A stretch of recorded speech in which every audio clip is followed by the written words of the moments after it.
The town of Mill Valley was incorporated in 1890.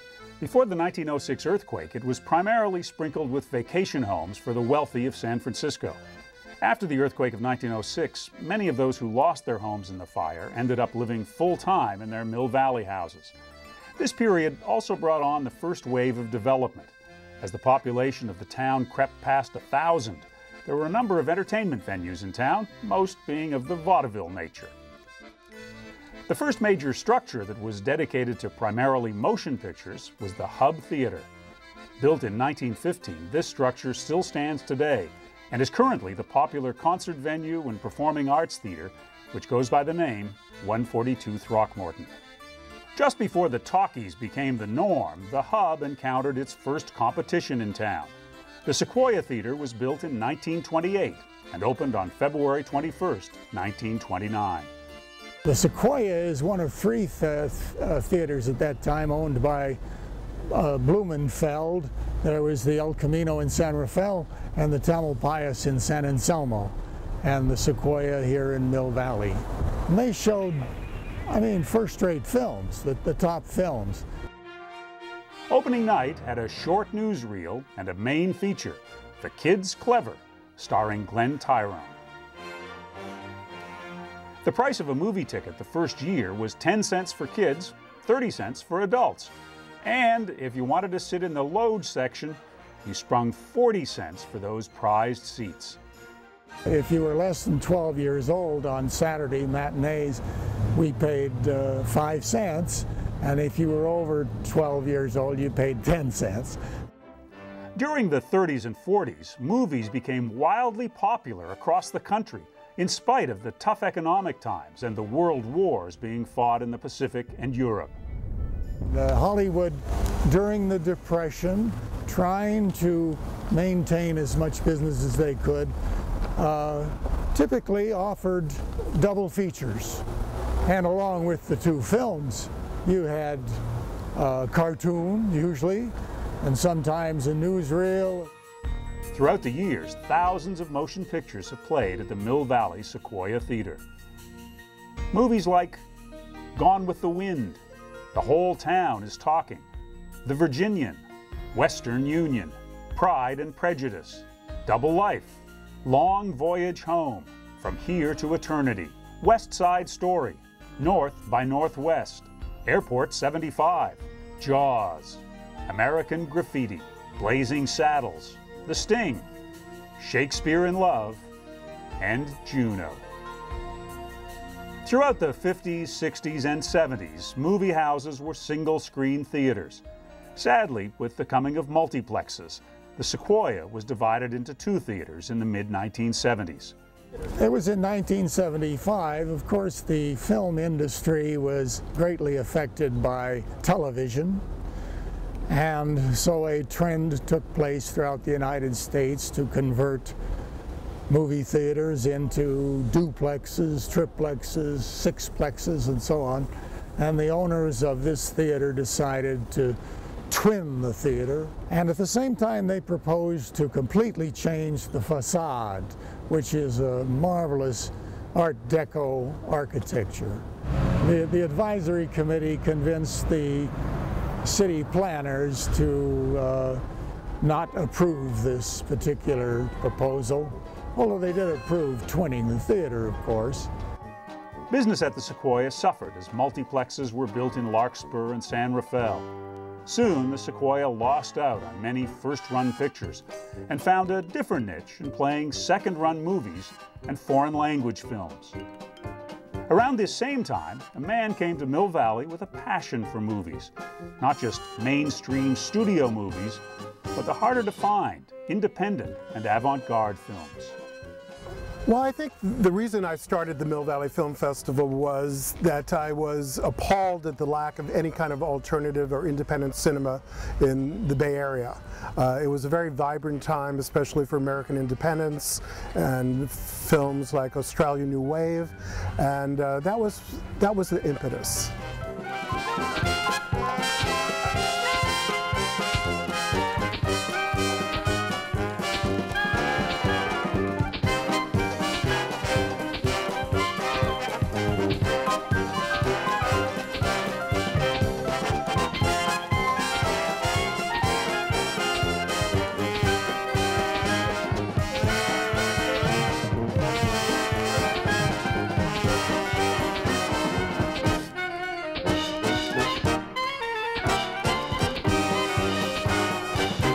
original founding board was comprised of myself, Rita Cahill, and Lois Cole.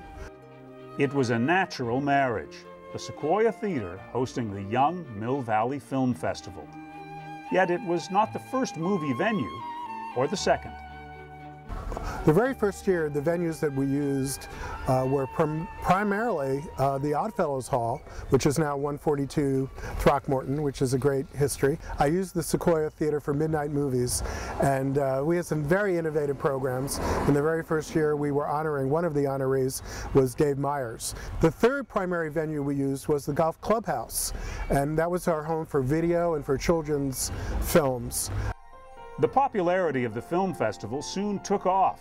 What began as a modest event in 1977 with 2,500 attendees grew to 40,000 in 2009. Yet it's not the numbers alone that tell the entire story. I think the perception of Mill Valley is it is a festival that has the clout of an urban festival, the ambience of a destination festival, and a non-competitive atmosphere. The non-competitive atmosphere allows filmmakers to relax, interact with the audience in this beautiful setting that is Mill Valley, and over the years I've seen the most jaded, hardened producers let down their guard after being in Mill Valley for 24 hours. Mill Valley had its first unofficial library at the Outdoor Art Club, which opened in 1904. The first library that stood alone was built 100 years ago, largely due to a $20,000 grant from the Carnegie Foundation. This building at 52 Lovell was home to the Mill Valley Library from 1911 through 1966. Today's library on Throckmorton opened in 1966 and went under a major remodel and expansion in 1998.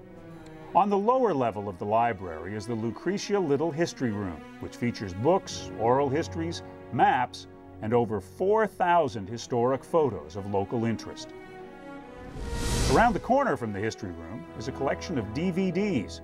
Here, one can find a mixture of mainstream movies, foreign films, documentaries, television shows, historical specials, and movies by independent filmmakers.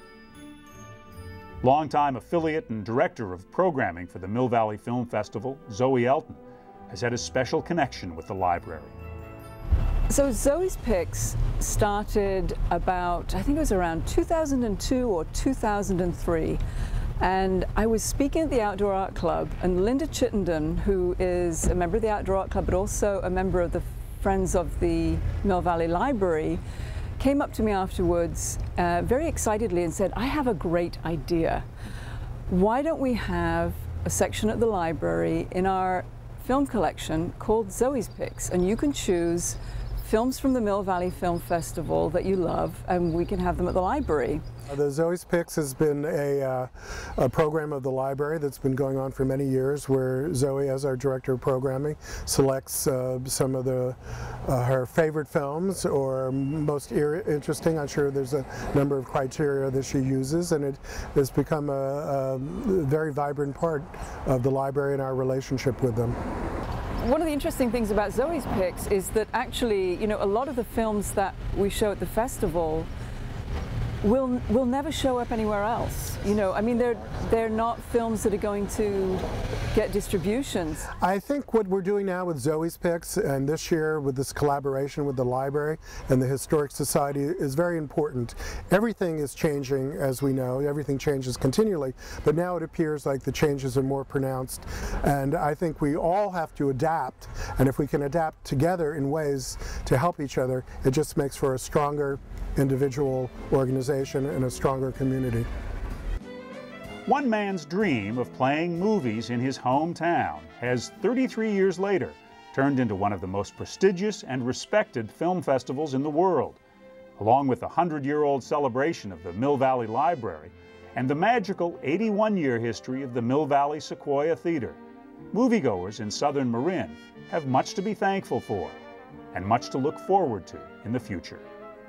What I hope for the Mill Valley Film Festival and the California Film Institute is that it will go on and become more vibrant, you know, regardless of who is the executive director. As you may know, we are the primary owner of the Sequoia Theater property. Our hope is that we will get the opportunity to remodel that in a similar fashion as we have done for the Rafael. Presentation is even more important than ever if you're going to really give people what they need to get them to come out of their house. If we can go ahead with our plans to remodel the Sequoia and make it an even more vibrant part of downtown, I think we would have accomplished a tremendous amount for Marin County, and particularly Southern Marin.